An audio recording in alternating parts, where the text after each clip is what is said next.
member of DEC. What has it done for me, and so forth. And never understood how much service was done on a day-to-day, hour-to-hour basis to keep our organization alive and healthy. Just had no idea. I'm not sure how we communicate that. It's kind of like, I suspect parents feel that way, that your kids can never know until they become a parent what it is you did for them. Right? Is that, I hear that from my mom. It's true. You will see shortly as Lori talks about Ami Santos, but that her dedication to the division is not anything that someone needed to be reminded about. It's clear in every action that Ami has taken. And, well, I'll stop there because she's one of the most amazing leaders that I know. Sorry, Lori. Oh, that's okay. She stole my thunder. It's my pleasure and honor to have nominated Dr. Ami Santos for the 2013 Merle Karnes Award.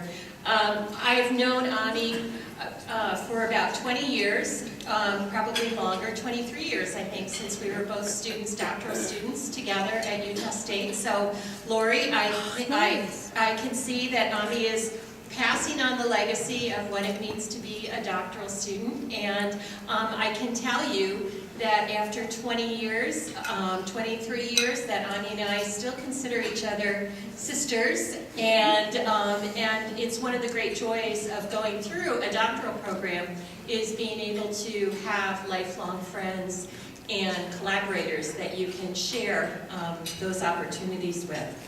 Ani has made notable and significant contributions to DEC in every area that's important to us. In the areas of leadership, service, research, I can't think of anyone who is more fitting of this award than she is. Ani has served DEC continuously, and I'll underscore continuously, at a national level since she was appointed to the editorial review board of YEC in 1998. Since then, she has served as a member at large and also completed that 4-year presidential sequence. So don't forget, when somebody's president of DEC, it's a 4-year commitment that they make. And Ami has made that commitment and has satisfied every level of that commitment in many, many significant ways. Currently, she's taken over the editorship for Young and Exceptional Children, and I was delighted to see that she had already made some significant changes that benefit DEC and its membership. For example, for the first time in its history, YEC has a student review panel. And I think this is a great example of how Ami's commitment to the field and to growing new leaders and to making sure that people have opportunities to contribute to the field in a meaningful way is really, really essential. As I read through all the letters of support that were included in her portfolio, I noted many ways in which she's contributed time, energy, and intellect to improve the quality of services in the field to young children with disabilities and their families. Ani is so generous with her time also, and I know again, as a friend and a colleague and as a co-member of DEC, the time that she has given to really supporting the careers of others and to support what we know to be best practice for young children with special needs and their families. It seems as if in whatever she does, she finds ways to support other people. And I'm just happy to be her friend. So I'll turn it over to Ami right now.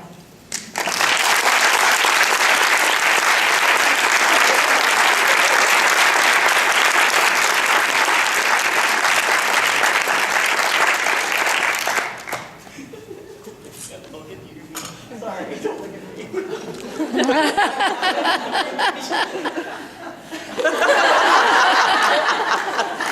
That one's going in. We haven't even started. So, sorry. I finished writing my little speech at 3 o'clock this morning, so I really, really apologize for not making sense of this. But I really went round and round on what I wanted to say today, and thought about saying something about Merle Karnes, but unfortunately, I never really had the pleasure of meeting her, even though we were both in Illinois. And in fact, I hate to admit this, the first time I saw her was at her funeral. So, I know. So, okay, so scrap that idea. So then I thought, you know what? It's campaign season.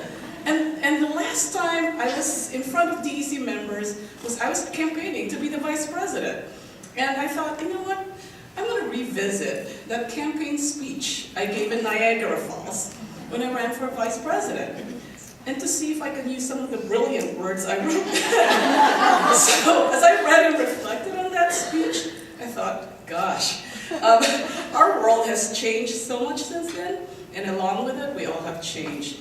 So what I thought I'd try to do here was try something that most political candidates probably who are currently running or trying to run for state and national offices would never do, and that is to see if they actually lived up to their campaign promises. So here's what I promised you all back in 2007 when I gave my speech. I said, I will bring energy, check, commitment, check, check, and several years of experience, both as an active member of DEC and professional in the field, check, check, check. And I thought about the kind of leader I was going to be and I could be. And so at that time, I was looking at some of the public figures to share with me some of their words of wisdom. So if you were there, I actually have pictures of them up on a PowerPoint. So some of the things I said, like there was this candidate from Illinois, Barack, his name, reminds me of what it takes to increase involvement in DEC. And then there was this guy in New York, Rudy, reminds me of the importance of making the work of the DEC board transparent and having the persistence to keep things going. And then, of course, my other sis, Hillary, reminds me of the magnitude of our responsibility to young children and families and why it was important for us to keep DEC alive and well. And then my favorite one was a very reliable Idaho senator who told us then that what happens in Minneapolis does not necessarily stay in Minneapolis. I gave that advice, and look, where are we? We're back in Minneapolis.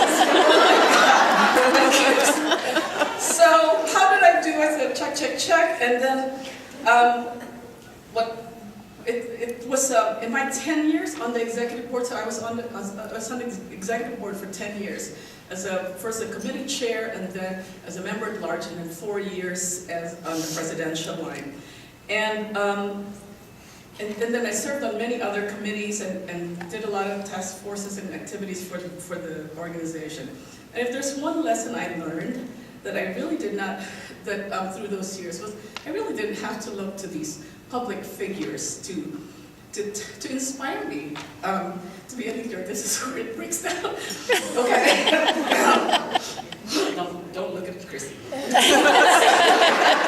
DEC is filled with these true leaders who, in their own ways, have inspired and this is what happens when you sleep at 3 o'clock, and influence how I approach my work with DEC and my other professional roles. So first of all, the executive board of DEC and the past presidents of DEC, these groups are a hotbed of commitment and sustained interest in the organization. They push, they prod, and they like to stir. Because they did these things, they taught me that good leaders listen and open themselves to change. Second, the lifelong friends I made in graduate school. So there's Barb Fichtel, Laura Dinabel, she wasn't quite my friend, but Sally Rule was my mentor. Cindy Rowland, it's kind of hard to say your advisor is your friend, but I don't know about some of you guys. But Lourdes Gonzalez, Marlene, many other people who I met in Utah. They taught me that to be a good leader, I must remain grounded. And who best to do that for you, except for those people who know of you from your humble beginnings. You know, as an eager, scared doctoral student, and who continue to support you through the years as now a somewhat jaded, still eager, and sometimes scared professor. Third, my colleagues in Illinois, Susan Fowler, Jeanette McCollum, Tweety Yates, Mary Lane Hughes, and many others, who taught me that in order to lead, one must build collaborative relationships grounded in trust, grace, generosity, and genuineness. Sorry, now I'm sniffling.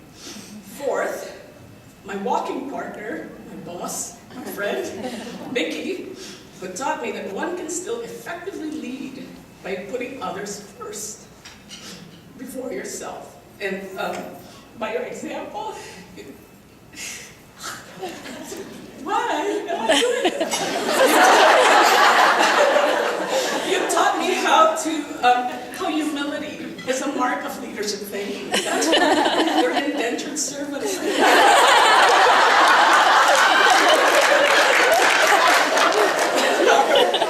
And finally, the many DEC members I've had the pleasure to serve with on the board, on YEC, and other work groups and task forces. I could name a lot of you guys here, but I'm not going to do that. You all taught me that a good leader recognizes and acknowledges that we all share the same vision, and that there are many paths to realize that vision. And in the end, it all works out. So just relax.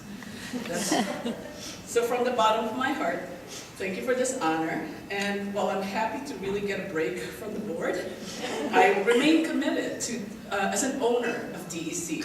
So I'm so glad I don't have to come up with another campaign slogan. I'd love to do that when I was running for office for DEC. But I thought that as a way to end, I thought that I would rehash the campaign slogan I used when I ran for member at large back in 2001. Does anybody remember what I said? So I was leaving my position as committee chair, and then I was running for member at large. So basically all I said was, hell no, I won't go. So, hell no, I won't go. I'm still here. Thank you very much.